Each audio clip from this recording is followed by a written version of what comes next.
rules up, and I don't follow anyone else's rules generally. For me, if I'm going to be in front of a large group, I can have a clipboard with my notes, and I can have a pen, and I can have a drink of water close by. Now, with me, I need a straw because I'm terrible about tripping and spilling. And if it's anything other than water, it's going to go all over the place. And I'm okay with that because I've learned that about myself, that I'm just a big old dork, and that's okay. I'm okay with that. Coach Steve's going to get smacked next time we see him. Okay, so people that are having fear about their fear, Coach Steve is asking, if you're having fear about looking at your fear, I totally get that. And again, I'm going to say, you don't have to know where it comes from. The point is you want to get past it. Right. Don't judge it. Don't judge yourself. It is so normal to have fear. I think one thing that's very special about me and my service that I provide is I'm very honest. I am extremely honest. If you're having fear, I'm going to tell you it's okay. If you don't want to call someone on the phone, I'm going to tell you it's okay. I'm going to help you figure out what you need to do. So if you're having fear about looking at your fear, go to a great therapist. Go to your family doctor. There could be a medical condition. That's not my realm as a business consultant, but think about that. If you're having so much fear that you're doing nothing, and this is what Nan was saying, if you're having so much fear that you're just stuck, there's an underlying problem. Can I help? You never know until you try. However, if I'm noticing that there's any issues that you need to go to a certified medical professional for, I'm going to send you there. But now back to getting proposals, asking for business, and speaking in public. Some really good common strategies that I suggest are make your own rules. Don't listen to other people's rules.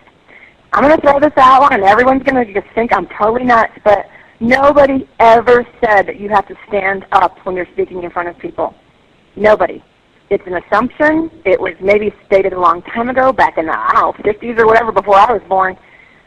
A lot of times I give talks where I sit, and I sit for a reason. I actually have a very loud voice, and I don't want to hear Coach Steve say one word on me. I bet he does. My voice does carry. B, you can verify. My voice carries really well. I don't have to stand up to give a talk. But that's also because I have the confidence. I do have some pipes. I have the confidence now. I did not back when I first started out. Just keep in mind, please, in 2003, 2004, I didn't know how to do any of this. I didn't know about networking. I didn't know about doing commercials. Now I own my own networking group. I teach people how to give commercials. I teach people how to speak in public. So back to the strategy.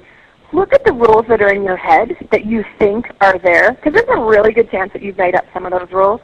First off, if you need to have water with you, I highly recommend it. If you're a spilling person like me, I always spill on my drinks, have a straw, then just don't stick the straw up your nose, because yes, I've done that too in front of a room full of people. Prepare. Think about what it's going to feel like. Bring people that you know to be there with you. I love to have my friends there with me, especially in the front row. You don't have to stand up unless it's absolutely required, and of course that's only appropriate at certain places. For example, if you're speaking in front of 500 people, if you're sitting, they might not be able to see you. But if it's a smaller group, figure out if you don't want to stand up. It's a really good way to test your boundaries about what you're willing to do, what you're not willing to do. So then think about, this sounds actually kind of bad, but one of my clients said, I feel better after I've had a half of a glass of wine.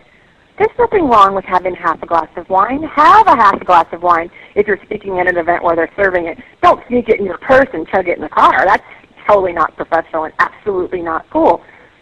But if having a half a glass of wine makes you feel better, I don't see anything wrong with it as long as you can still carry yourself professionally and give a good talk. So now if we're talking about speaking in public, can you have somebody sitting there next to you while you're speaking? Do you have an assistant? Do you have a best friend? Do you have a business associate? People think, oh, you can't do that. Well, whoever said? Who said that you can't have someone sitting there next to you? Hey, everybody, Coach Steve, my producer, radio show host on Real Coaching Radio, he wants me to talk about my present fears and what I'm doing about them. And we need to go to a commercial, so when we come back, you're going to be rejoining the Susan Kildaw Show, Business Strategies. We're talking about fear in business. And I'm going to talk about my fears in business when we get back. Thanks. Imagine social networking with a real purpose, improving your life. Imagine being coached by expert professionals online and connecting to your peers. Imagine improved relationships, financial health, fitness, diet, and nutrition. Well, imagine no more. A new community for you is here today. Your radio show host will give you further details.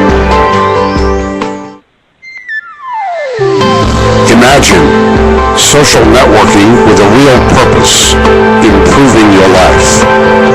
Imagine being coached by expert professionals online and connecting to your peers.